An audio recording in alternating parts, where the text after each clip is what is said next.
Hey everybody, Stephen Weitzel, Reveille Wealth Management. Just wanted to check back in with you today and update. One of the last times that I came to you was the middle of the month of April in the midst of a pretty strong pullback that we were witnessing in the market. And at the time, we were asking, is this just a traditional pullback within an ongoing uptrend? Is it potentially the start of an even greater pullback in the market? And we discussed how we used our rules-based investment discipline to be able to make those determinations. So I just want to give an update here about a month on from that and talk about what we've seen. So let's dive in.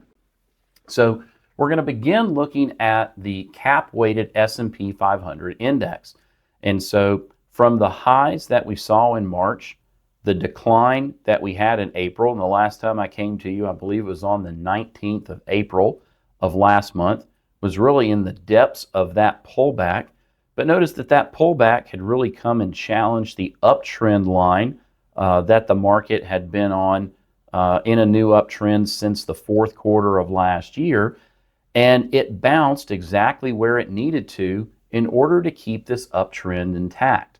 Now, when we move on further and we look at something like the Russell 2000 index, small cap U.S. stocks, where we saw an even stronger pullback in the month of April, but notice that the uptrend line was never broken.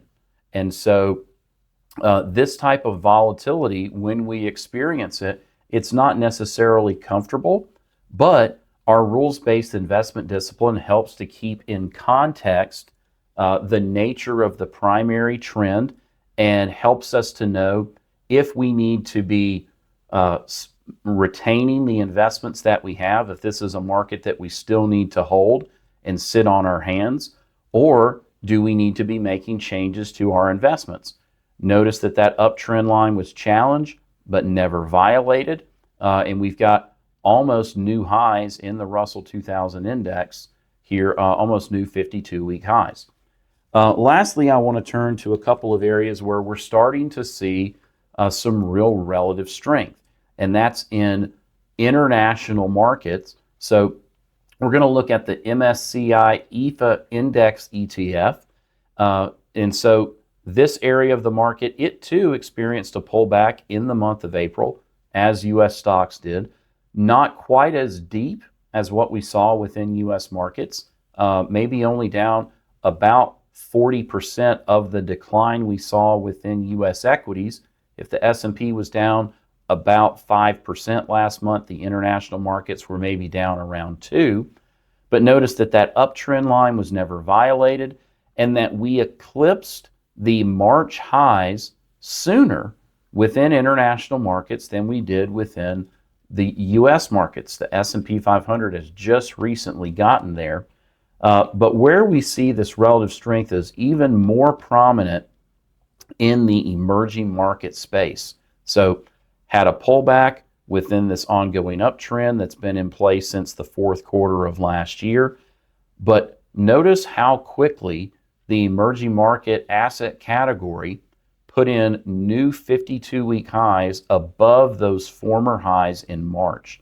And so this is relative strength that we think is important for our clients going forward and important for investors, in that this is an area of the market that has been a serial underperformer relative to U.S. stocks, but that doesn't seem to be the case anymore. And so it's important that investors have allocation to those areas, but importantly for us here at Reveille, using our rules-based investment discipline to make the determination as to whether or not we're still in markets that we need to be invested in, or if there has been a material change in the market trend to where we need to exit the market and sit in cash. And when we get these shakeouts and these uncomfortable pullbacks in markets, it's helpful to have a strategy and a process that we can rely on to put those pullbacks into context and help us remain invested in markets that we need to be invested in, where the trend is still favorable, where we may not otherwise want to be invested in those markets. Again, thank you for tuning in here today.